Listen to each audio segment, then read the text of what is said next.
नमस्कार दोस्तों, विद्यार्थी क्लासेस फॉर सिविल सर्विसेज में आपका बहुत बहुत स्वागत है। यदि आप हमारे चैनल पर नए हैं तो कृपया चैनल को सब्सक्राइब करें तथा बेल आइकन जरूर दबाएं ताकि हमारी हर एक वीडियो सबसे पहले आप तक पहुंचे। यदि आप आज के करंट अफेयर की पीडीएफ डाउनलोड करना चाहते हैं तो उसकी लिंक डिस्क्रिप्शन में दी गई है। ऐसे ही आप हमारे टेलीग्राम ग्रुप से भी डाउनलोड कर सकते हैं। तो बढ़ते हैं 2 अक्टूबर 2020 के सभी महत्वपूर्ण करंट अफेयर्स की ओर। कल वीडियो के अंत में हमने आपको एक प्रश्न दिया था। प्रश्न है, हाल ही में रूसी ग्रैंड प्रिक्स 2020 किसने जीती है? तो इसका आंसर हो जाएगा बी। हाल ही में रूसी ग्रैंड प्रिक्स 2020 को वॉल्टेरी बोटास ने जीत लिया है। इमेज में आप देख पा रहे हैं वॉल्टेरी बोटास, ये मर्सिडीज के ड्राइवर हैं और ये फिनलैंड से बिलोंग करते हैं। यदि बात करें अदर ऑप्शंस की तो इसमें मैक्स वर्स्टापेन, इन्होंने इस ग्रैंड प्रिक्स में दूसरा स्थान प्राप्त किया है। वही लुइस हैमिल्टन ने तीसरा स्थान प्राप्त किया है। तो ये रहा आज का पहला प्रश्न है, हाल ही में स्वदेशी बूस्टर के साथ किस सुपरसोनिक क्रूज मिसाइल का सफलतापूर्वक परीक्षण किया गया है? तो इसका आंसर हो जाएगा डी। हाल ही में उड़ीसा के बालासुर से रक्षा अनुसंधान और विकास संगठन द्वारा स्वदेशी सुविधाओं के साथ ब्रह्मोस सुपरसोनिक क्रूज मिसाइल का सफलतापूर्वक परीक्षण किया गया है। इमेज में आप देख पा रहे हैं, यह है ब्रह्मोस सुपरसोनिक क्रूज मिसाइल। यह मध्यम दूरी की रेजिमेंट सुपरसोनिक मिसाइल है जिसे जमीन, पानी और हवा से दागा जा सकता है, जो फायर एंड फॉरगेट के सिद्धांत पर काम करती है। इस मिसाइल को भारत के DRDO और रूस के NPOM के संयुक्त उद्यम द्वारा विकसित किया गया है। आपको बता दूं, यह मिसाइल दुनिया की सबसे तेज सुपरसोनिक क्रूज मिसाइल है जो पहले से ही भारतीय सेना, नौसेना और वायुसेना में शामिल है। यहाँ बात की है DRDO की, तो यह इसका पूरा नाम है रक्षा अनुसंधान एवं विकास संगठन। इसकी स्थापना 1958 में की गई थी। DRDO का मुख्यालय नई दिल्ली में है।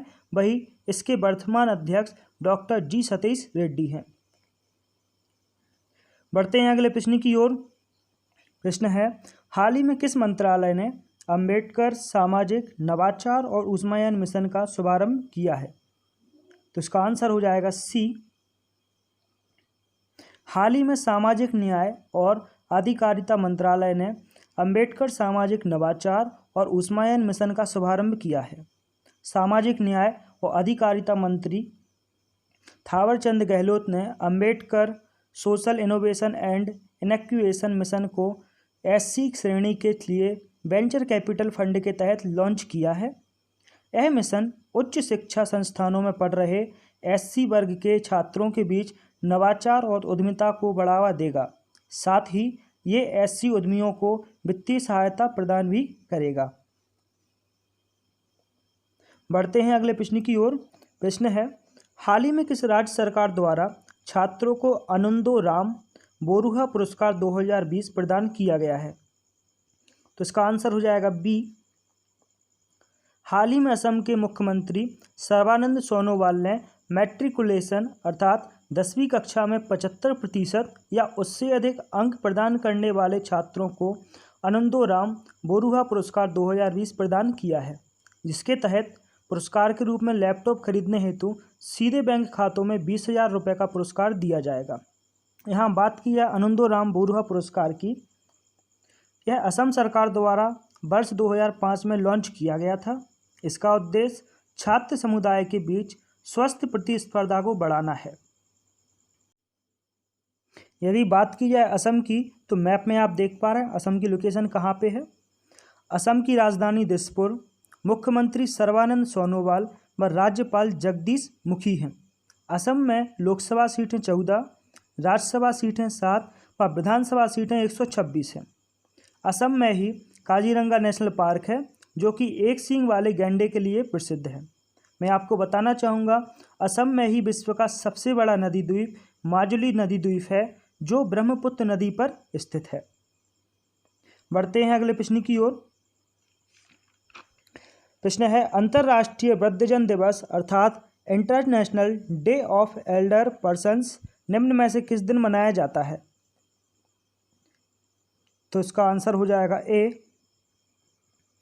1 अक्टूबर को प्रतिवर्ष वृद्ध व्यक्तियों का अंतर्राष्ट्रीय दिवस मनाया जाता है। यह दिन समाज में वृद्ध लोगों के योगदान पर प्रकाश डालता है, जो वर्तमान पीढ़ी को उम्र के बढ़ने के अवसरों और चुनौतियों के बारे में जागरूकता को बढ़ावा देता है। यह दिवस वृद्धजनों के साथ होने वाले दुर्व्यवहार और अन्याय पर रोक लगाता है। संयुक्त राष्ट्र महासभा ने दिसंबर 1990 में 1 अक्टूबर को वृद्ध व्यक्तियों के लिए अंतर्राष्ट्रीय दिवस के रूप में मनाने की घोषणा की थी। अब हम क्वेश्चन के अदर ऑप्शंस को भी डिस्कस कर लेते हैं। तो बात की है 30 सितंबर की, तो हाल ही में 30 सितंबर को इंटरनेशनल ट्रांसलेशन डे मनाया गया है। वही 27 सितंबर को वर्ल्ड टूरिज्म डे मनाया गया है और 26 सितंबर को वर्ल्ड मैरीटाइम डे मनाया गया है। हाल ही में राष्ट्रीय सुरक्षा गार्ड अर्थात NSG का अतिरिक्त प्रभार किसे दिया गया है? तो इसका आंसर हो जाएगा बी। हाल ही में SS देसवाल जी को राष्ट्रीय सुरक्षा गार्ड का अतिरिक्त प्रभार दिया गया है। तो देखिए, अभी तक राष्ट्रीय सुरक्षा गार्ड NSG के महानिदेशक थे AK सिंह, जो कि 30 सितंबर को रिटायर्ड हो गए हैं। तो अब NSG का अतिरिक्त प्रभार दिया गया है ITBP अर्थात इंडो तिब्बत बॉर्डर पुलिस के महानिदेशक SS देसवाल जी को। इमेज में आप देख पा रहे हैं, ये हैं SS देसवाल जी, जिन्हें हाल ही में NSG का अतिरिक्त प्रभार दिया गया है। ये 1984 बैच के IPS अधिकारी हैं। यहाँ बात की जाए NSG की, तो इसकी स्थापना 1986 में की गई थी, जिसका हेडक्वार्टर न्यू दिल्ली में है। यदि हम क्वेश्चन के अदर ऑप्शंस को देखें तो के नटराजन, जो कि ICG अर्थात इंडियन कोस्ट गार्ड के महानिदेशक हैं। वही AP माहेश्वरी CRPF अर्थात सेंट्रल रिजर्व पुलिस फोर्स के महानिदेशक हैं। बढ़ते हैं अगले प्रश्न की ओर। प्रश्न है, भारत ने केन्या और किस देश के साथ एक दूसरे के देश में विमानों के आवागमन की व्यवस्था एयर बबल को स्थापित किया है? तो इसका आंसर हो जाएगा सी। भारतीय नागरिक उड्डयन मंत्री ने हाल ही में घोषणा की है कि भारतीय यात्री अब एयर बबल व्यवस्था की मदद से केन्या और भूटान के लिए उड़ान भर सकते हैं। इससे पहले भारत ने कनाडा, जापान, फ्रांस आदि देशों के लिए यह व्यवस्था कर दी थी। अब यह एयर बबल व्यवस्था क्या है?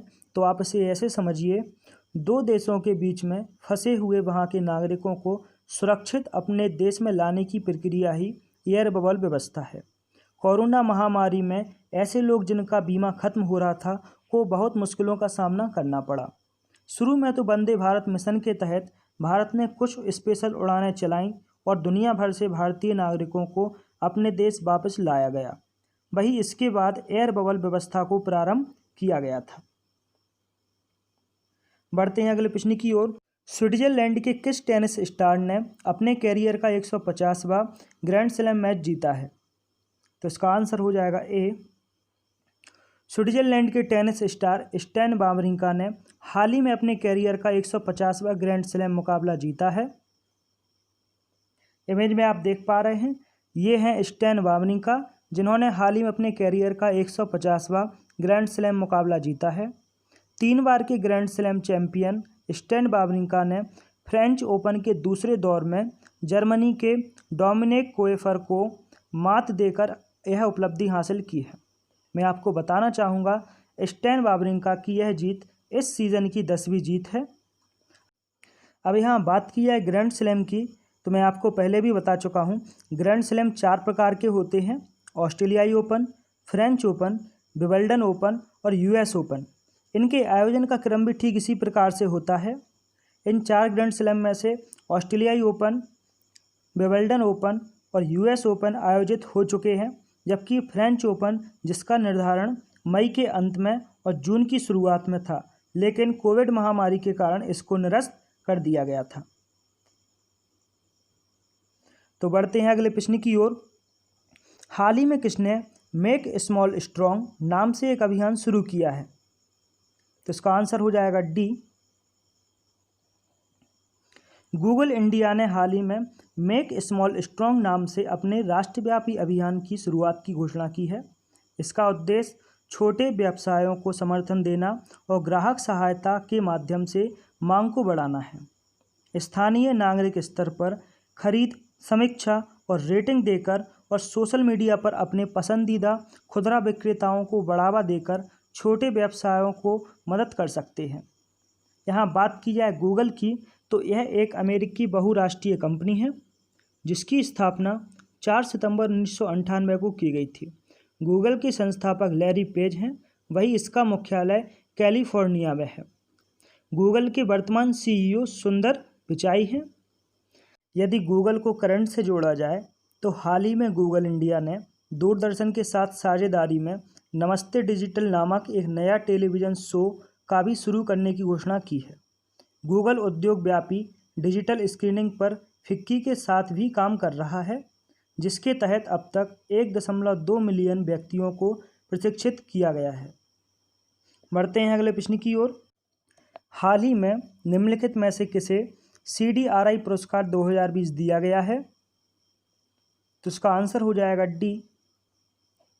हाल ही में CDRI ने 2020 का CDRI award doctor Bushra Ateeq, doctor Surjit Ghosh और डॉक्टर रवि मंजीत को प्रदान किया है।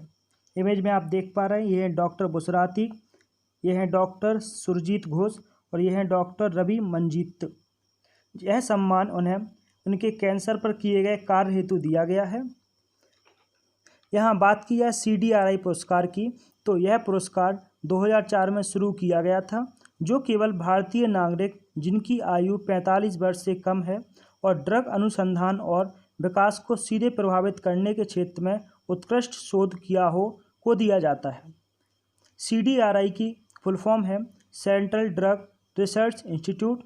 इसकी स्थापना 1951 में की गई थी। इसका मुख्यालय लखनऊ में है, वही इसके वर्तमान निदेशक तापस कुमार कुंडू हैं। बढ़ते हैं आज के अंतिम प्रश्न की ओर। हाल ही में इसरो ने वीनस मिशन को 2025 में लॉन्च करने की बात कही है। इसमें किस देश की अंतरिक्ष एजेंसी सहयोगी होगी? तो इसका आंसर हो जाएगा सी।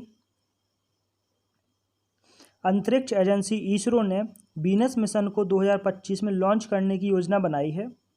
इस बीच फ्रांसीसी अंतरिक्ष एजेंसी CNIS ने इस मिशन में सहयोगी बनने की इच्छा जाहिर की है। तो इस प्रकार इस प्रश्न का उत्तर होगा फ्रांस। मैं आपको बताना चाहूँगा, इससे पहले मार्च 2018 में दोनों देशों के अंतरिक्ष सहयोग के लिए संयुक्त दृष्टि पत्र भी जारी किया गया था।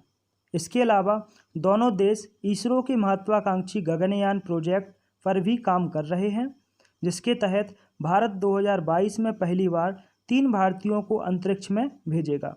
अब यहाँ बात की जाए इसरो की, तो इसरो का full form Indian Space Research Organisation है। यह भारत की अंतरिक्ष एजेंसी है। इसकी स्थापना 15 अगस्त 1969 को की गई थी। इसरो का मुख्यालय बेंगलोर कर्नाटक में है और इसरो के वर्तमान अध्यक्ष डॉक्टर के सिवान हैं। ये रहा आपके लिए प्रश्न है, हरिजन सेवक संघ का स्थापना दिवस कब मनाया जाता है? इसके ऑप्शन हैं 29 सितंबर, 30 सितंबर, 1 अक्टूबर या 2 अक्टूबर। तो दोस्तों, ये था आज का करंट अफेयर का वीडियो। आई होप आपको ये ज़रूर पसंद आया होगा। हम आगे भी ऐसे ही नए नए वीडियोस लाते रहेंगे। इसके लिए वीडियो को लाइक करें, चैनल को सब्सक्राइब करें और वीडियो को अपने दोस्तों के साथ शेयर ज़रूर करें। Thank you for watching.